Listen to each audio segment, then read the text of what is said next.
ಯಾರು ಅಷ್ಟಮಂಗಲ ಕಾರ್ಯಕ್ರಮ ಮಾಡಿದ್ರು. ಅವಾಗ ಹಿಂದಿನ ಇತಿಹಾಸ ಎಲ್ಲ ಹೇಳಿದ್ರು. ಜೊತೆಗೆ ಏನ್ ಮಾಡಿದ್ರು, ಈ ನೈವೇದ್ಯ ಮಾಡ್ತಾರಲ್ಲ, ಇದ್ರ ಗಾರತಮ್ಮೆ ಒಳಗೆ ಅಮ್ಮಗೆ ಅದನ್ನೇ ಕೊಡ್ಬೇಕಂತೆ. ಶಾಖ ಏನಂದ್ರೆ ಅದೇ ಅಮ್ಮನ ನೈವೇದ್ಯ. ಅವ್ರ ಅಷ್ಟಮಂಗಲದವ್ರು ಹೇಳಿದ್ದು ಅದು ಬೇಕು ಆಕೆಗೆ ಅಂತ. ಅವ್ರು ಬಂದಾಗ ಹೇಳಿದ್ರು. ಅವ್ರೇನು ಭಟ್ರು ದೊಡ್ಡ ಇದ್ರ ಎಲ್ಲಿದ್ದಮ್ಮ ಅವ್ರು ಬಂದಿರೋದು? ಉಡುಪಿಯಿಂದ ಬಂದವ್ರು. ಅದು ಇಲ್ದ ಅಂತೇಳಿ ಹಿಂದಿನ ಇತಿಹಾಸನ ಹೇಳ್ತಾರೆ. ಅವ್ರು ಬಂದು ಹೇಳಿದ್ರು ನಮಗೆ ಬ್ಯಾಟಿನ ಬೇಕು, ಅದ ಬೇಕು. ಅದಕ್ಕೆ ಈಗ ಏನ್ ಮಾಡ್ಯಾರ, ಕುಂಬಳಕಾಯಿ ಹೊಡಿತಾರ, ಎಳ್ನೀರಾಗ ಜೇನುತುಪ್ಪಾಯಿ ಇಡ್ತಾರೆ. ಎಳ್ನೀರಾಗ ಜೇನುತುಪ್ಪಾಯಿ. ಇವಾಗ ಸುಮಾರು ಅಂದ್ರೆ 800 ವರ್ಷದ ಇತಿಹಾಸ ಇದೆ ಹಂಗಂದ್ರೆ. 800-900 ಮಠ ನಡೆದಿದೆ. ಅಲ್ಲಿಂದ ಬಂದಿದ್ದು. ಇವಾಗ ಬಂದು ಭಕ್ತಾದಿಗಳು ಇಲ್ಲಿ ಬಂದು ಹೋದ್ಮೇಲೆ ಚೇಂಜ್ ಆಗ್ತಾರಂತಂದೇಳಿ ಅಂತಾರೆ. ಬಟ್ ಆಗಿರೋದು ಅದು ಸತ್ಯಗಳು ಏನಾದ್ರು ನೀವು ನೋಡಿರ ಸರ್ ಕಣ್ಣು ಮುಂದೆ ಆಗಿರೋದು? ತುಂಬ ಜನ ಒಳ್ಳೆ ಅದನ್ನ ಹೇಳಿದ ಬಂದು ಹೋದ್ರೆ ಆಗಲ್ಲ. ಅವ್ರವ್ರದ್ದು ಏನಿರ್ತೈತೆ ಅವ್ರ ಮಂತ್ಯನದ್ದು. ಅವರು ಮಂತ್ಯನದೊಳಗೆ ಏನಾರ ಆಗಿದ್ರೆ ಅವೇನು ಮೊದಲಿಗೆ ಇರ್ತಾವಲ್ಲ ಈಗ ಅವೆಲ್ಲ ದೇವ್ರು ಕಟ್ಟೋದು ಅವೆಲ್ಲ ತೆಗೆದುಬಿಟ್ಟಿದ್ದಾರೆ. ಅಂದ್ರೆ ಈ ಬಸವಿ ಬಿಡ್ತಿದ್ದಲ್ಲ ಮೊದಲು ದೇವದಾಸಿ ಆ ಪದ್ಧತಿ ಮೊದಲು ಈಗೆಲ್ಲ ತೆಗೆದುಬಿಟ್ರೆ ತೆಗೆದ್ಬಿಟ್ಟಿದೆಲ್ಲ. ಮೊದಲೆಲ್ಲ ಇತ್ತಂತ ಅವಾಗೆಲ್ಲ. ಈ ಕಡೆಯಿಂದ ಅದೇನು ಗೌರ್ಮೆಂಟ್ ಇದು ಮಾಡಿದ್ಮೇಲೆ ಎಲ್ಲ ತೆಗೆದ್ಬಿಟ್ಟಿದೆ. ಇವತ್ತಿಗೆ ಯಾರ ಬಂದು ಇದು ಮಾಡಕ್ ಬಂದ್ರೆ ಇದಿಲ್ಲ. ಅವ್ರವ್ರ ಮನೆದು ಏನೋ ಒಂದು ದೇವಿದು ಅವ್ರ ಮನೆಯಲ್ಲಿ ಏನಾರು ಹಂಗಿದ್ರೆ ಅವ್ರು ಹಂಗಾದ್ರೆ ಅವ್ರ ಗಂಡು ಜೋಗಪ್ಪ ಅವ್ರು ಅದೆಲ್ಲ ಆಗ್ತಾರೆ. ಇಲ್ಲಿ ಬಂದು ಹೋದ್ಮೇಲೆ ಆಗಲ್ಲ ಹಂಗೆಲ್ಲ. ಅದೇನಿಲ್ಲ. ಅವ್ರ ಮಂತ್ಯನದ್ದು ಇದ್ರಲ್ಲಿದ್ದ ಅಂದ್ರೆ ಮಂತ್ಯನಲ್ಲಿದ್ದಾನ ಆ ದೇವಿ ಯಾವಾಗ ಹೊಲ್ದಿರ್ತಾಳ ಅದು ಹಂಗೆ ಅದೇ ತರನ ಅದು ಹಿಂದಿಂದ ಏನಾರು ಅವ್ರ ಮನೆಯಲ್ಲಿ. ಇವಾಗ ಪ್ರತಿ ವರ್ಷ ನಿಮ್ದೇನು ನಡೀತಲ್ಲ ಸರ್, ಅಂದ್ರೆ ಜಾತ್ರೆ ಟೈಮ್ನಲ್ಲಿ ನಿಮ್ಮ ಮನೆ ತಂದು ಏನು ಸರ್ ಅಲ್ಲಿ ಮಾಡೋಂಥದ್ದು ನಿಮ್ದು? ಅಲ್ಲಿ ನಮ್ದು ಬಾಳೆದಂಡಿಗೆದು ಮತ್ತು ಪಾಯಸ ತೆಗಿಯೋದು, ಅಗ್ನಿಕೊಂಡದ್ದು. ಅಂದ್ರೆ ಪಾಯಸ ತಗೊಂಬರೋರು ಬೇರೆ, ಪಟ್ಗ ಅಲ್ಲಿ ಅಮ್ಮನ ಎದುರಿಗೆ ಅಲ್ಲಿಟ್ಟು ಪಾಯಸನ ಅದು ಹಾಕಿ ಕುದಿಸ್ತೀವಿ. ಇಲ್ಲಿ ಅಮ್ಮಂದ ಅಲ್ಲಿ ರೆಡಿ ಮಾಡ್ತೀವಿ. ಮಾಡಿಂದೆ ನಾವು ಬರೆಗೈಲಿ ಅಮ್ಮನ ಪ್ರಸಾದ, ಹೂವಿನ ಪ್ರಸಾದ ಕಟ್ಟಿ ಕೇಳ್ತೀವಿ.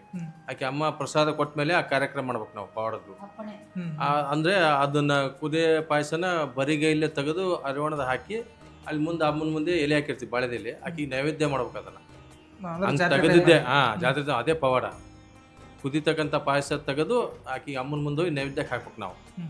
ಅದೊಂದು ಪವಾಡ ನಮ್ದು. ಆಮೇಲೆ ಬಾಳೆದಂಡಿಗೆ ಮೊದಲನೇ ದಿವಸ ಬಾಳೆದಂಡಿಗೆ ಮ್ಯಾಗ 3 ಸುತ್ತ ಆರೋಹಣ ಮಾಡ್ತಾರೆ ನಮ್ಗೆ. ಅಲ್ಲಿ ಮ್ಯಾಗ ಕುಂದಿಸಿ ನಮ್ಮನ್ನ ದೇವಿ ರೂಪ ಮಾಡಿ ದಂಡಿಗೆ ಇದ್ರ ಮೇಲೆ ಕುದಿಸಿ 3 ಸುತ್ತ ಹಾಕ್ತಿವಿ ಅಲ್ಲಿ. ಅಂದ್ರೆ ನಿಮ್ಮದೆಲ್ಲ ಏನಂದ್ರಲ್ಲ ಅವೆಲ್ಲ ತೆಗೆದಿರ್ತಾರೆ. ಅವತ್ತು ತೆಗೆದಿರ್ತಾರೆ, ಎಣ್ಣೆ ಹಾಕಾರ ಮಾಡಿಬಿಡ್ತಾರೆ. ಅದನ್ನೊಂದು ಕುಂಕುಮ ದಂಡಿ ಹಾಕಿ ಹಾರ ಹಾಕಿ ಕುಂಕುಮ ಹಚ್ಚಿ ದೇವಿ ಹಾಕಿ ಪ್ರತಿ ವರ್ಷ ಜಾತ್ರೆ ಟೈಮ್ ಮೊದಲೇ ಬಾಳೆದಂಡಿ ಇದಂತ.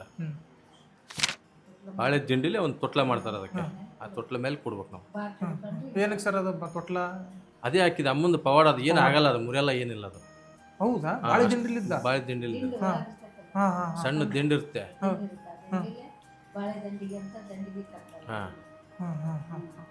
ಅದೇ ಆಕೆ ಅಮ್ಮನ ಪವಾಡ. ಅದೇನು ಮುರಿಯೋದಿಲ್ಲ. ಆಕೆ ಲೋಕ ಕಲ್ಯಾಣಕ್ಕೆ ಈ ಥರ ಮಾಡಿಸಿ ಪವಾಡನ ನೀವು ಈ ಥರ ಲೋಕ ಕಲ್ಯಾಣಕ್ಕೆ ಕಾರ್ಯಕ್ರಮ ಮಾಡಿ ಅಂತೇಳಿ ಅಮ್ಮ ಅಪ್ಪಣೆ ಮಾಡಿದ್ವಿ ಎಲ್ಲ. ಆವಾಗಿಂದನೂ ನಮ್ಮ ಪೂರ್ವಜರಿಂದ ಇವತ್ತಿನವರೆಗೂ ಪವಾಡ ಮಾಡ್ಕೊಂಡು ಬಂದಿದ್ವಿ ನಾವು ಎಲ್ಲ ಥರ. ಬಾಳೆದಂಡೆ ಅಷ್ಟು ಪಾಯಸದ್ದಾದ್ಮೇಲೆ ಅಗ್ನಿ ಇದು ಮಾಡ್ತೀವಿ, ಅಗ್ನಿ ಪ್ರವೇಶ ಮಾಡೋದು. ಇವೆಲ್ಲ ಕಾರ್ಯಕ್ರಮ ನಾವು ನಮ್ಮ ಇನ್ನೊಬ್ಬ ಹುಡುಗ ಎಲ್ಲ ಅಣ್ಣ ತಮ್ಮ ಸೇರಿ ಕಾರ್ಯಕ್ರಮ ಮಾಡ್ತೀವಿ ಈ ಥರ.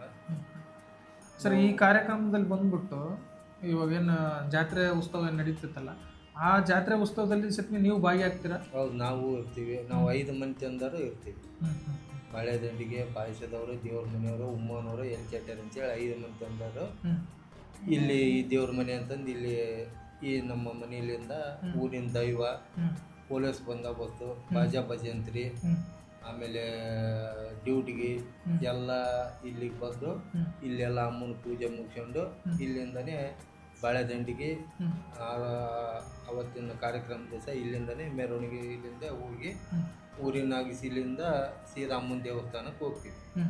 ಅಲ್ಲೆಲ್ಲ ಅಮ್ಮಂದು ನದಿ ಸ್ನಾನ ಎಲ್ಲ ಮುಗಿಸ್ಕೊಂಡು ಗಂಗೆ ಪೂಜೆ ಮಾಡಿ ಅವ್ರ ಅಣ್ಣವ್ರಿಗೆ ಅವತ್ತಿನ ದಿನ ದಾಡಿ ಮೀಸೆ ಉಗುರು ವರ್ಷಕ್ಕೊಂದ್ಸಲನೇ ತೆಗಿಯೋದು ಅದನ್ನ. ಅದೆಲ್ಲ ಮುಗಿಸಿದ ಮೇಲೆ ದೇವಸ್ಥಾನದಲ್ಲಿ ಬಂದು ಅಮ್ಮಗೆ ಹೂ ಪ್ರಸಾದ ಕಟ್ಟಿ ಪ್ರಸಾದ ಕೇಳ್ತೀವಿ. ಆಕೆ ಅಪ್ಪಣೆ ಕೊಟ್ಟ ಮೇಲೇ 3 ಪ್ರಸಾದ ಕೊಡ್ತಾಳೆ ಒಳಗೆ ಹೂವಿಂದು. ಅದಾದಮೇಲೆ ಅಮ್ಮನ ಬಾಳೆದಂಡಿಗೆ ಆರೋಹಣ ನಡೀತೈತಿ. ಅದ್ರ ಮೇಲೆ ನಮ್ಮ ಅಣ್ಣವರೇ ಕೂತ್ಕೊಂಡು ಗುಡಿ ಸುತ್ತ 3 ಪ್ರದಕ್ಷಿಣೆ ಹಾಕಿ ಅಮ್ಮನಲ್ಲಿ ಬಂದು ಇಳಿಸ್ತಾರೆ.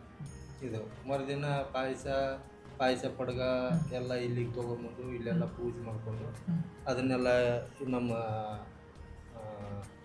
ಉಮ್ಮನವರು ಎಲ್ಚೇಟವರು ಮನೆತಂದವರು ಅದನ್ನ ಇಲ್ಲಿಂದನೇ ತಲೆ ಮೇಲೆ ತೊಗೊಂಡು ಹೊತ್ಕೊಂಡು ಊರಾಗಿಸಿಲಿಂದನೇ ಎಲ್ಲ ದೇವಸ್ಥಾನಕ್ಕೆ ತೊಗೊಂಡು ಹೋಗ್ತೀವಿ. ಅದೇ ನದಿ ಪೂಜೆ ಮುಗಿಸ್ಕೊಂಡು ಮತ್ತೆ ಅಮ್ಮನ ದೇವಸ್ಥಾನದಲ್ಲಿ ಬಂದು ಅಲ್ಲಿ ಅಮ್ಮನ ಪೌಳಿ ಅಂತ ಇರ್ತೈತಿ, ಅಲ್ಲಿ 3 ಕಲ್ಲಿಟ್ಟು ಅದ್ರ ಮೇಲೆ ಪಾಯಸ ಪಡ್ಗ ತಂದು ಇರ್ತಾರೆ. ಅದರಲ್ಲಿ ನೀರು ಅಕ್ಕಿ ಎಲ್ಲ ಹಾಕಿ ಕುದಿಸಿ ಬೆಂಕಿ ಹಚ್ಚಿ ಎಲ್ಲ ಕುದಿಸಿ ಗಂಧದ ಕಟ್ಟಿಗೆಲೆ ಅದನ್ನ ಬೆಂಕಿಯಲ್ಲಿ ಗಂಧದ ಕಟ್ಟಿಗೆಲ್ಲ ಅದನ್ನ ಪಾಯಸ ಅಮ್ಮಂದು ನದಿ ಪೂಜೆ ಎಲ್ಲ ಮುಗಿಸ್ಕೊಂಡು ಪಾಯಸದ ಪಡ್ಗ ತೊಗೊಂಬಂದು ಅಲ್ಲಿ ಅಮ್ಮನ ಪೌಳಿ ಒಳಗೆ 3 ಕಲ್ಲಿನ ಮೇಲೆ ಒಂದು ಸಿಂಬಿ ಥರ ಸಣ್ಣ ಅರ್ಬೆ ಅವನ್ನ ಕಲ್ಲಿನ ಮೇಲೆ ಇಟ್ಟು ಅದ್ರ ಮೇಲೆ ಪಡ್ಗ ಇಡ್ತಾರೆ. ಬಟ್ಟೆ ಸಿಂಬಿ ಅಂತೇಳಿ ಸಣ್ಣದು ಬಟ್ಟೆ ಇಡ್ತಾರೆ. ಆ ಗಂಧದ ಕಟ್ಟಿಗೆಲಿಂದ ಬೆಂಕಿ ಹಚ್ಚಿ ಅಮ್ಮನ ಪಾಯಸ ಕುದಿಯಾಕಿ ಇದು ಮಾಡಿದ್ರೆ ಆ ಸಿಂಬಿ ಒಟ್ಟ ಏನು ಸುಡೋದೇ ಅಲ್ಲ. ಅರ್ಬಿ ಅಂದ್ರೆ ಪಾಯಸ ಎಲ್ಲ ರೆಡಿ ಆದ್ರೂ ಸುಡೋದಿಲ್ಲ. ಕಟ್ಟಿಗೆ ಅಷ್ಟೇ, ಗಂಧದ ಕಟ್ಟಿಗೆ ಅಷ್ಟೇ ಸುಟ್ಟಿರ್ತಾವು. ಅದ್ರ ಹೊರತು ಆ ಸಿಂಬಿ ಏನು ಸುಟ್ಟಿರಲ್ಲ. ಅದೇ ಪವಾಡ ಅಮ್ಮಂದು. ಅದು ಅರ್ಬಿ ಹಾಗೇ ಇರ್ತದೆ. ಅದೇ ಅಗ್ನಿಗೋಳದೊಂದು ವಿಶೇಷತೆ ಅಂದರೆ ಈ ಅಗ್ನಿಗೋಳಲ್ಲಿ ಇಬ್ಬರು ಪ್ರವೇಶ ಮಾಡ್ತೀವಿ ನಾವು. ಬಳೆದಂಡಿಯರು ಒಂದು ಪಾಯಸ ಮನೆ ಅಂತೇಳಿ ಅಲ್ಲಿ ಬಂದು ಅಗ್ನಿಕುಂಡದಲ್ಲಿ ನಿಂತು ಒಂದು 2 ಮಗ್ಗಿ. ಈ ಸಾಮಾನ್ಯವಾಗಿ ಎಲ್ಲ ಕಡೆ ಅಗ್ನಿಕುಂಡ ಮಾಡ್ತಾರೆ ನಾರ್ಮಲ್ ಆಗಿ, ಸುಮ್ಮನೆ ಅಗ್ನಿ ಇದು ಮಾಡಿ ಪ್ರವೇಶ ಮಾಡ್ತಾರೆ. ಇಲ್ಲಿ ಒಂದು ವಿಶೇಷತೆ ಅಂದರೆ ಇದರಲ್ಲಿ ಒಂದು 2 ಮಗ್ಗಿ ಸಣ್ಣ ಮಗ್ಗಿ ತಗೋತೀವಿ ಈ ಥರ. ಅಲ್ಲಿ ತುಪ್ಪ ಇರುತ್ತೆ. ಆ ಅಗ್ನಿಯಲ್ಲಿ ತುಪ್ಪ ಹಾಕಿದ ತಕ್ಷಣ ಬೆಂಕಿ ಹತ್ಕೊಂಡ್ಬಿಡುತ್ತೆ ಅದು ಸಡನ್ಲಿ. ಇಬ್ರು ತುಪ್ಪ ಹಾಕಿಂದ 2 ಕೋಳಿನ ಇಳೆ ತೆಗಿತೀವಿ ಅಮ್ಮಗಲ್ಲಿ. ಅಲ್ಲೇ ನಿಂತೊಂದು 2 ಕೋಳಿ ಇಳೆ ತೆಗೆದು ತೂರಿ ಬಿಡ್ತೀವಿ ಜೀವಂತಾನೆ. ಅದೇನ್ ಮಾಡಲ್ಲ, ಹಂಗೆ ತೂರಿ ಬಿಡ್ತೀವಿ.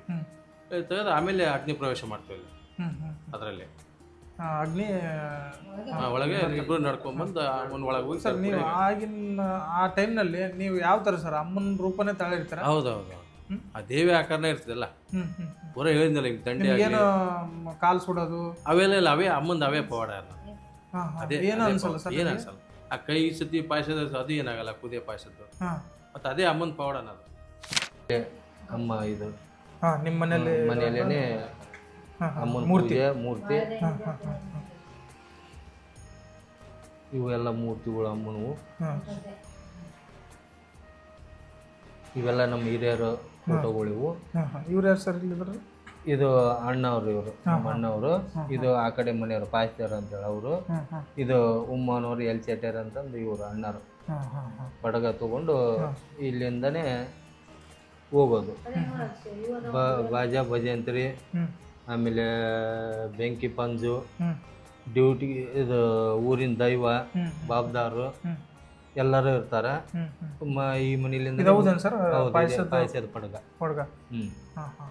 ಇದನ್ನ ಇವರು ನಮ್ಮ ಅಣ್ಣವ್ರ ಹೊತ್ಕೊಂತಿರೋದು. ಉಮ್ಮನವ್ರು ಎಲ್ಚೇಟರ್ ಅಂದೆಲ್ಲ ಇಲ್ಲಿ ಕಾಣ್ತಾರೆ ನೋಡ್ರಿ. ಇದು ಅಂದ್ರೆ ಈ ಮನೇಲಿದ್ದ ದೇವಸ್ಥಾನಕ್ಕೆ ಹೋಗೋ ಟೈಮ್ನಲ್ಲಿ ಇದು. ಹೌದು, ಈ ಮೆರವಣಿಗೆ ತಗೊಂಡು ಹೋಗೋದು. ಈ ಮೆರವಣಿಗೆ ಫೋಟೋಸ್ ಮಾಡ್ಕೊಂಡು ನೀವು ಆಲ್ಬಮ್ ಮಾಡಿ ಇಟ್ಟಿದ್ದೀವಿ ನೆನಪಿಗಾಗಿ.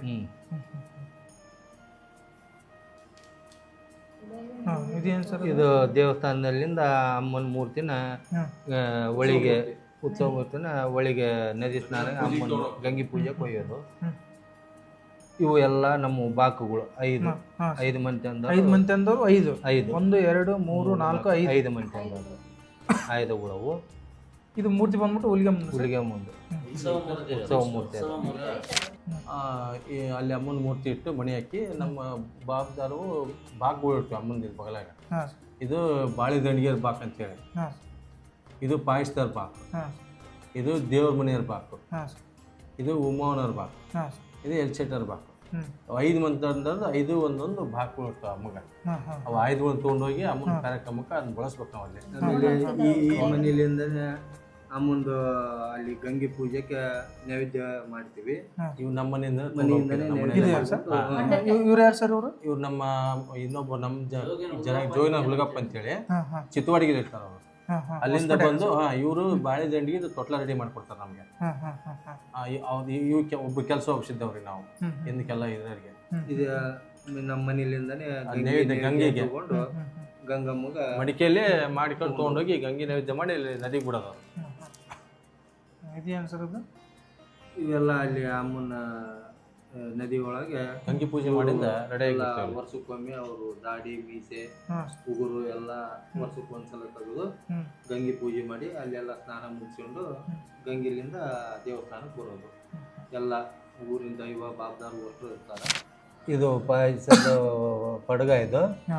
ಇದನ್ನ ನದಿಯಲ್ಲ ಎಲ್ಲ ತೊಳ್ಕೊಂಡು ದೇವಸ್ಥಾನಕ್ಕೆ ತೊಗೊಂಬರ್ತೀವಿ. ಈ ಪುಟ್ಟಿಯಲ್ಲೇ ಇಟ್ಕೊಂಡ್ಬರೋದು ಇದನ್ನ ಮಾಡ್ತಕ್ಕಂಥವ್ರು ಬಾಂಬೆಲಿಂದ ಮ್ಯಾದಾರ್ ಬರ್ತಾರೆ. ಎಲ್ಲಿಂದ ಸರ್? ಬಾಂಬೆಲಿಂದ. ಬಾಂಬೆ? ಹೌದು. ಬಾಂಬೆಗೂ ಇಲ್ಲಿಗೆ ಏನು ಕನೆಕ್ಷನ್ ಸರ್? ಮೊದಲೆಲ್ಲ ಅವ್ರು ಬಂದಿದ್ರು ಅಲ್ಲಿಂದ. ಮ್ಯಾದಾರ್ ಮಂದಿ ಅಂದವರು ಬಾಂಬೆಲಿಂದ ಬಂದು ವರ್ಷಕ್ಕೊಂದ್ಸಲ ಮಡಿ ಉಡಿಲೆ ಈ ಪುಟ್ಟಿ ಎಣದು ಕೊಡ್ತಾರ. ಆಮೇಲೆ ಇದು ಪಾಯಸ ಪಡಗ ಬಂದು ಇಲ್ಲಿ ಸುಳ್ಯಕಲ್ಲು ಅಂತೇಳಿ ಕುಂಬಾರ ಅವರು ತಯಾರು ಮಾಡಿ ಕೊಡ್ತಾರೆ ಮಡಿ ಉಡಿಲಿಂದ. ಅಲ್ಲಿಂದ ಅವನ್ನೆಲ್ಲ ತೊಗೊಂಬಂದು ಈ ದೇವ್ರ ಮನೆಯಲ್ಲಿ ನಮ್ಮ ಮನೆಯಲ್ಲೇ ಇಟ್ಟಿರ್ತೀವಿ. ಜಾತ್ರೆ ಟೈಮ್ನಲ್ಲಿ ಇಲ್ಲೆಲ್ಲ ಊರಿನ ದೈವ ಎಲ್ಲ ಬಂದೋಬಸ್ತು ಮೆರವಣಿಗೆ ಇಲ್ಲಿಂದನೇ ತೊಗೊಂಡು ದೇವಸ್ಥಾನಕ್ಕೆ ಹೋಗ್ತೀವಿ. ಇದು ಏನು ಸರ್ ಅದು? ಇದು ಪಾಯಸಕ್ಕೆ ಅಗ್ನಿ ಸ್ಪರ್ಶ ಮಾಡ್ತೀವಲ್ಲ, ಒಳಗಡೆ ಬಟ್ಟಿಯಿಂದ ಬತ್ತಿ ಮಾಡ್ತೀವ ಮುಂದೆ, ಅದನ್ನ ತಗೊಂಡು ಬಂದು ಅಗ್ನಿ ಸ್ಪರ್ಶ ಮಾಡ್ತೀವಿ ಪಾಯಸಕ್ಕೆ ಪಡೆದಿಟ್ಟು ಚಕ್ಲಿ ಇಟ್ಟು. ಈ ಇದರಲ್ಲಿ ಪಡಗದ ಬುಡಕ ಇಲ್ಲಿ ಸಿಂಬೆ ಅಂತೇಳಿ ಅರ್ಬಿ ಇಟ್ಟಿರ್ತೀವಿ. ಅವೇ ಅಮ್ಮನ ಪವಾಡ ಏನು ಅರ್ಬಿ ಒಟ್ಟ ಸುಡೋದಿಲ್ಲ. ಗಂಧದ ಕಟ್ಟಿಗೆ ಸುಟ್ರು ಅರ್ಬಿ ಸುಟ್ಟಿರೋದಿಲ್ಲ, ಹಾಗೇ ಇರ್ತೈತಿ. ಆಮೇಲೆ ಇದರಲ್ಲಿ ಅಕ್ಕಿ ಹಾಕೋದು, ಮರದಲ್ಲಿ ತಗೊಂಡು ಪಡಗದ ಒಳಗೆ ಅಕ್ಕಿ ಹಾಕ್ತೀವಿ. ಈ ಥರ ಪಾಯಸ ರೆಡಿ ಆಗಿದೆ ಸರ್? ಇನ್ನೂ ಇಲ್ಲ, ಇನ್ನೂ ಮಾಡ್ತದೆ. ಇದು ಎಲ್ಲ ಇಲ್ಲಿ ಅಕ್ಕಿ ನೀರೆಲ್ಲ ಹಾಕಿ ಕುದಿಯೋಕೆ ರೆಡಿ ಮಾಡಿ ಅಮ್ಮನ ಹೂವಿನ ಪ್ರಸಾದ ಕೇಳೋಕ್ಕೆ ಒಳಗಡೆ ಹೋಗ್ತೀವಿ ಗರ್ಭಗುಡಿಯಲ್ಲಿ. ಅಮ್ಮ 3 ಪ್ರಸಾದ ಹೂವಿನ ಪ್ರಸಾದ ಕೊಟ್ಟ ಮೇಲೆ ಅಷ್ಟೊತ್ತಿಗೆ ಇಲ್ಲಿ ಪಾಯಸ 5 ಪ್ರಸಾದ ಆಗುತ್ತೆ. ಅವತ್ತು 5 ಪ್ರಸಾದ ಆದ ತಡಲ್ಲ ಅಲ್ಲಿ ಪಾಯಸ ರೆಡಿ ಆಗಿರ್ತದೆ ಅಷ್ಟೊತ್ತಿಗೆ. ಇಲ್ಲಿ ಈ ಥರ ಹೂವು ಪ್ರಸಾದ ಕೇಳೋದು 5 ಸಲ ಅವತ್ತಿನ ದಿನ. ಇದು ಯಾರು ಸರ್ ಇದು ಇಲ್ಲಿ ಬಂದ್ಬಿಟ್ಟು? ಇಲ್ಲೆಲ್ಲ ನಮ್ಮ ಪೂಜಾರರೇ ಕುಂತಿರೋದು. ನಾವೇ ಅಷ್ಟು ಅಮ್ಮನ ಮುಂದೆ ನಾವೇ ಎಲ್ಲ ಕೂತ್ಕೊಂಡು ಅಮ್ಮಗೆ ಹೂವು ಪ್ರಸಾದ ಕೊಡೋಂಥದ್ದು ಕೇಳ್ತೀವಿ. ಇದೆಲ್ಲ ಹೂವು ಪ್ರಸಾದ ಕೇಳಿದ ನಂತರ ಇಲ್ಲಿ ಅಷ್ಟೊತ್ತಿಗೆ ಅಲ್ಲೇ ಪಾಯಸ ರೆಡಿ ಇರುತ್ತದೆ. ಕುದಿಯ ಅನ್ನನ ಕೈಲಿಂದ ತೆಗಿತಿದ್ದಾರೆ ನಮ್ಮ ಅಣ್ಣವರು. ಇದು ಅಗ್ನಿ ಕೊಂಡದ್ದು ಪೂಜೆ. ಇದಕ್ಕೆಲ್ಲ ನಮ್ಮ ಮನೆಯಲ್ಲಿಂದನೇ ನೈವೇದ್ಯ ತೊಗೊಂಡೋಗಿ ಅಲ್ಲೆಲ್ಲ ಪೂಜೆ ಮಾಡಿ ನೈವೇದ್ಯ ಎಲ್ಲ ಅಮ್ಮ ಬಡಿಸಿ ಅವಾಗ ಅಗ್ನಿ ಸ್ಪರ್ಶ ಮಾಡೋದು. ಇದು ಪಾಯಸ ತೆಗೆಯೋದು. ಇದು ಇದೇ ಪಾಯಸ ಬರಿಗೈಲಿಂದ ತೆಗೆದು ಹಾಕೋದು ಸರ್. ಇದು ಬಂದ್ಬಿಟ್ಟು ನೀವೇ ಸರ್? ಅನಿಲ್ ಪೂಜಾರಿ ಅಂತೇಳಿ.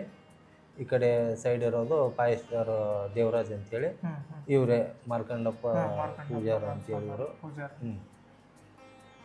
ಇದೆಲ್ಲ ಕೊಂಡದ್ದು ಪೂಜೆ ಮಾಡೋದು, ನೈವೇದ್ಯ ಹಾಕೋದು. ಪೂಜೆಗೆ ನೈವೇದ್ಯ ನಮ್ಮಂದಿನ ಹೋಗ್ಬಿಡೋದು. ಇದು ಅಮ್ಮನ ರೂಪ ಥರನೇ ತೆಲಿಗೆ ದಂಡೆ ಹೂವಿನಾರ ಹಾಕಿ ಕೊಂಡದ ಹತ್ರ ನಿಂತ್ಕೊಂಡು ಇಲ್ಲಿ ಮಗಿ ಇದೆ ನೋಡಿ, ಮಗಿದೆ ಒಳಗೆ ತುಪ್ಪ ಇರ್ತೈತಿ. ಆ ತುಪ್ಪನೇ ಕೆಂಡದಲ್ಲಿ ಹಾಕಿದ ಮೇಲೆ ಈ ಥರ ಬೆಂಕಿ ಆಗುತ್ತೆ. ಹೌದಾ? ಈ ಥರ ಬೆಂಕಿ ಎತ್ತಿ ಉರಿ ಈ ಥರ ಬೆಂಕಿ ಆಗ್ತೈತಿ. ಈ ತುಪ್ಪ ಹಾಕಿದ ಮೇಲೆ ಈ ಥರ ಬೆಂಕಿ ಹತ್ತಿದ ಮೇಲೆ ತುಪ್ಪ ಆಗ್ತೈತಿ. ಅದಾದ್ಮೇಲೆ ಇದು ಅಗ್ನಿ ಒಳಗೆ ನಡ್ಕೊಂಬರ್ತಾರೆ. ಇವ್ರ ಒಳಗೆ ನಡ್ಕೊಂಬರ್ತಾರೆ, ಏನಾಗೋದಿಲ್ಲ. ಅದೇ ಅಮ್ಮನ ಪವಾಡ.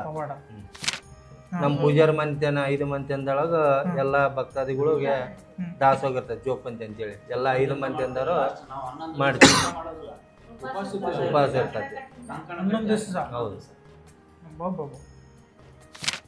ಚೌಕಿ ಹಿಡ್ಕೊಂಡವರು ಜೋಗಮ್ಮರು ಇವರೆಲ್ಲ ಜೋಗಮ್ಮರ ಹೌದು ಹೌದು ಎಲ್ಲರೂ ಇವ್ರು ಜೋಗಪ್ಪ. ಜೋಗಪ್ಪನವ್ರು ಎಲ್ಲ ಅವರೇ ಒಂದು ಪಂಕ್ತಿ ಅವ್ರು ಎಷ್ಟು ಮಂದಿ ಇರ್ತಾರಮ್ಮ ಅವರು? ಎಲ್ಲಿಂದ ಇಲ್ಲಿಗೆಲ್ಲ ಇಷ್ಟ ಮಂದಿ ಅಂತ ಏನಿಲ್ಲ. ಅಂದ್ರೆ ಆ ಪಂಕ್ತಿ ಸ್ಟಾರ್ಟ್ ಮಾಡೋದು ಈ ಮನೆಗೆ. ಭಕ್ತರು ಅವ್ರ ಮನೆಗೆ ಊಟ ಮಾಡ್ತಾರೆ ಪ್ರಸಾದ. ಹೌದಾ? ಮನೆಗೆ 11 ದಿನ ಉಪವಾಸ ಇದ್ದು ಅಮ್ಮನ ತಗೊಂಡು ಅವರು ಜೋಗಮ್ಮನವರು ಜೋಗಪ್ಪರು ಏನಿರ್ತಾರಲ್ಲ ಅವತ್ತಿನ ದಿನನೇ ಬಿಡೋದು ನಾವು. ಉಪವಾಸ ಬಿಟ್ಟು ಅವತ್ತೇ ಅನ್ನ ಸೇವನೆ ಮಾಡೋದು. ಬಾಳೆ ದಂಡಿಗೆದು ದೇವ್ರ ಮನೆಯದು ಅಮ್ಮನ ಹಾಕವು ಆಯುಧಗಳು ಅಲ್ಲಿ ಮೂಲೆಯಲ್ಲಿ ನೋಡಿ ಹಳೆ ಅವು ಅವನೇ ಅಮ್ಮಂದು ಎಲ್ಲ ಕಾರ್ಯಕ್ರಮಕ್ಕೆ ಅವೇ ನಾವು ಉಪಯೋಗ ಮಾಡೋದು. ಅಂದ್ರೆ ತ್ರಿಶೂಲ ತ್ರಿಶೂಲ ಅಲ್ಲ, ಅಲ್ಲಿ ಮೂಲೆಯಲ್ಲಿ ಫೋಟೋ ಮುಂದೆ ಈ ಕಡೆ ಬನ್ನಿ ಆಯುಧಗಳು ಬಾಗ್ಗಳು ಅಂತೀವಿ ಅವಕ್ಕ ಆಚಾರ ಅವು ಬಾಳೆ ದಂಡಿಗೆ ದೇವ್ರ ಮನೆಯವ್ರು ಬಾಕ್ ಅಂತೀವಿ ಅವಕ್ಕೆ ಸರ್ನೆ ಮುಖಾಂತರ ಕರಿತೀವಿ. ಅವನ್ನ ದೇವಸ್ಥಾನಕ್ಕೆ ಎಲ್ಲ ಕಾರ್ಯಕ್ರಮಕ್ಕೂ ಹೋಯ್ತೀವಿ ನಾವು. ಹೋದ ಯಾವಾಗ ಜಾತ್ರಾ ದಸರಾ ಈ ಥರ 2 ಇದಕ್ಕೆ ಹೋಯ್ತೀವಿ. ಇಲ್ಲಿ ಪಾಯಸ ಮಾಡ್ತೀವಲ್ಲ, ಪಾಯಸ ಪಡಗ ಇಟ್ಕೊಂಡ್ಬರ್ಲಿಕ್ಕೆ ಇದೊಂದು ಪುಟ್ಟಿ ರೆಡಿ ಮಾಡ್ತೀವಿ. ಅಂದ್ರೆ ಅಲ್ಲ ಸರ್, ಇಷ್ಟು ದೊಡ್ಡದು ಇರುತ್ತೆ ಅದು ಪಾಯಸ ಪಡಗ ಪಡ್ಗ? ಹೌದು, ಪಡಗ ದೊಡ್ಡದಿರುತ್ತೆ. ಇಷ್ಟು ದೊಡ್ಡದು? ಇಷ್ಟು ಹತ್ರ ಬರುತ್ತೆ ಅಪ್ಪ ಅಪ್ಪ ಅಪ್ಪ. ಪಡಗ. ಹಾಂ ಸರ್. ಅಷ್ಟು ದೊಡ್ಡ ಪಡಗ. ಅದು ಪಡಗ ಮಾಡೋದು ಸುಳೆ ಕಲ್ಲಿಂದ ಮಾಡ್ಕೊಂಡ್ಬರ್ತೀವಿ. ಕುಂಬಾರ ಮಾಡ್ಕೊಡ್ತಾರೆ. ಹಾಂ ಸರ್. ಅದು ಬಾಡಿ ಮಡಿ ಉಡಿಲೇ ಮಾಡ್ಬೇಕು. ಅವ್ರು ಸ್ವಲ್ಪ ಏನು ಎಡವಟ್ಟಾದ್ರೆ ಅವ್ರಿಗೆ ಎಡವಟ್ಟು ಆಗ್ತದೆ ಅಮ್ಮನಿಗೆ. ಹಾಂ ಹಾಂ ಹಾಂ. ಆ ಥರ ಮಾಡಿದ್ರೆ ಮಾತ್ರ ರೆಡಿ ಆಗ್ತದೆ. ಅಂದ್ರೆ ಪ್ರತಿ ವರ್ಷ ಒಂದೊಂದು ಪ್ರತಿ ಪಡ್ಗ ವರ್ಷ ಸರ್? ಪ್ರತಿ ವರ್ಷ 2 ಪ್ರತಿ ವರ್ಷ ಬೇರೆ 2 ಪಡಗ, 2 ಕೊಡ, 2 ತಸ್ತ, ಇವೆಲ್ಲ ಒಂದು ಸಾಮಗ್ರಿಗಳು. ಇದು ಬರೋದು ಸರ್ ಎಲ್ಲಿಂದ ಬರುತ್ತೆ? ಇದು ಬಂದು ಮುಂಬೈದಲ್ಲಿ ಬರ್ತಾರೆ. ಮೆದರ್ ಮುಂಬೈದರ ಅಲ್ಲಿಂದ ಇಲ್ಲಿ ಬರುತ್ತಾರೆ? ಇಲ್ಲಿಗೆ ಬಂದು 4-5 ದಿವಸ ಒಂದು ವಾರ ಹೊಸ್ತಾ ಆಗ್ತಾರೆ ಇಲ್ಲಿ. ಹಾಂ ಸರ್. ಮೊದಲಿಗೆ ಬಂದು ಇಲ್ಲಿ ಬಂದು ತೊಗೊಂಡೋಗಿ ಇದನ್ನು ಅವರು ಮಡಿಲೇ ಮಾಡ್ಬೇಕು. ಅವ್ರ ಸತಿಗೆ ಹಾಂ ಸರ್. ಉಪವಾಸಿದ್ದೆ, ಸ್ನಾನ ಮಾಡಿ ಉಪವಾಸಿದ್ದು ಮಡಿಲೇ ಕುಂತು. ಎಷ್ಟು ಮಾಡ್ತಾರೆ ಸರ್ ಇಂಥವು? ಒಂದೇ ಒಂದೇ ವರ್ಷಕ್ಕೊಂದೇ. ಇದು ಒಂದು ಪುಟ್ಟಿ, ಹಾಂ ಸರ್. 5 ಮರ, 5 ಚಡಿ, 5 ಬಿಸಿಣಿಕಿ, ಒಂದು ದೊಡ್ಡ ಕೋಲು, ಇಷ್ಟ ಸಾಮಗ್ರಿ ಅಂದ್ರೆ ಏನೇನಕ್ಕೆ ಸರ್ ಇದು ಮಾಡೋದು ಇವಾಗ? ಒಂದು ಪುಟ್ಟಿ, ಇದು ಪುಟ್ಟಿ ದೊಡ್ಡದು ಪಾಯಸದ್ದು, 5 ಮರ, 5 ಬೀಸಣಿಕೆ. ಅಂದ್ರೆ 5 ಮರ ಯಾವ್ದು ಏನಕ್ಕೆ ಸರ್ ಯೂಸ್ ಅವು ಮಾಡೋದು? ಪಾಯಸಕ್ಕೆ ಅಕ್ಕಿಯನ್ನು ಹಾಕ್ತೀವಲ್ಲ ಪಡಗಕ್ಕೆ, ಅವಕ್ಕೆ ಯೂಸ್ ಮಾಡ್ತೀವಿ. ಓಕೆ. ಆ ಗಡಿಗೆಗೆ ಅಕ್ಕಿ ಹಾಕ್ಲಿಕ್ಕೆ ಎಲ್ಲ ಹೊಸವೇ ಬೇಕು. 5 ಬೇಕನ್ಸರ್? 5 ಬೇಕು. 5 ಯಾಕೆ ಸರ್ ಅದು? 5 ಮಂದಿ ಅಂದರು ಅಂತ ಇರ್ತೀವಲ್ಲ, ಅದನ್ನ ಆ ಟೈಮಲ್ಲಿ ಒಂದೊಂದು ಮರದ ಒಂದೊಂದ್ಸಲ ಅಕ್ಕಿ ಹಾಕ್ತೀವಿ. ಇಲ್ಲೇ ಅದನ್ನ ಹಂಚಿಕೆ ಮಾಡ್ತೀವಿ. ಇಲ್ಲಿ ಕುಂದಿಸಿ ಪಾಯಸದ ದಿವಸ ಬರ್ತೀವಲ್ಲ ಅವತ್ತು ಹಂಚಿಕೆ ಮಾಡ್ತೀವಿ. ಒಂದು ಮರ, ಒಂದು ಬೀಸಿನ್ಕಿ, ಒಂದು ಚಡಿ ಇಡ್ತೀವಿ. ಇಲ್ಲಿ ಕುತ್ಕೊಂಡು ದೈವದ ಸಮ್ಮುಖದಲ್ಲಿ ಹಂಚಿಕೆ ಮಾಡ್ತೀವಿ. ಈ ಬಾಳೆ ದಂಡಿಗೆ ಕೊಡ್ತೀವಿ ಫಸ್ಟ್, ಆಮೇಲೆ ಪಾಯಸದವ್ರಿಗೆ ಒಂದು, ದೇವ್ರ ಮನೆಯವ್ರಿಗೆ ಒಂದು, ಉಮ್ಮನವ್ರಿಗೆ ಒಂದು, ಎಲ್ಚಟ್ರಿಗೆ ಒಂದು, ಈ ತರ ಕೊಡ್ತೀವಿ. ಒಂದೊಂದು ಸತ್ಯ ಪ್ರಕಾರ ಒಂದೊಂದು ವರ್ಷ ಯಾರು ಕೊಟ್ಟಿರ್ತಾರ 2 ಕೊಡ್ತೀವಿ. 2 ಮರ, 2 ಬಿಸಿನ್ಕಿ, 2 ಚಡಿ. ಅಂದ್ರೆ ಒಂದು ವರ್ಷ ಒಂದೊಂದು ವರ್ಷಕ್ಕೆ ಚೇಂಜ್ ಆಗ್ತತಿ. ಅವ್ರ ಮರಲ್ಲೇ 5 ಮಂದಿ ಅಂದ್ರೆ ಮರ ಕೂಡ್ಬೇಕಲ್ಲ ಅಲ್ಲಿ. ಆ ತರ ವರ್ಷ ಒಬ್ಬೊಬ್ರು ಮರಗಳು ಚೇಂಜ್ ಆಗ್ತಾವ ಅಲ್ಲಿ. ಆತ ಇಲ್ಲಿ ಹಂಚಿಕೆ ಮಾಡಿದಾಗ ಇಲ್ಲೇ ಕೊಡ್ತೀವಿ. ಈ ವರ್ಷ ಬಾಳೆದಂಡಿಯರು ಇಂಥವ್ರು ಕೊಟ್ರಪ್ಪ 2, ಮತ್ತು ನೆಕ್ಸ್ಟ್ ವರ್ಷ ಇಂತಿಂತ ಮನೆಯವ್ರು ಹಿಂಗೆ ಕೊಡ್ರಿ, ಹಂಗೆ 2 ಮರ ಅವ್ರಿಗೆ ಕೊಟ್ಬಿಡ್ತೀವಿ. ಅವ್ರಿಗೆ ಅಲ್ಲಿ ಕಾರ್ಯಕ್ರಮ ಮಾಡಲ್ಲಿ ಅವ್ರಿಗೆ ಬೇಕು, ಆ ಥರ ಯೂಸ್ ಆಗ್ತಾವೆ. ಅಂದ್ರೆ ಜಾತ್ರೆ ಟೈಮಲ್ಲಿ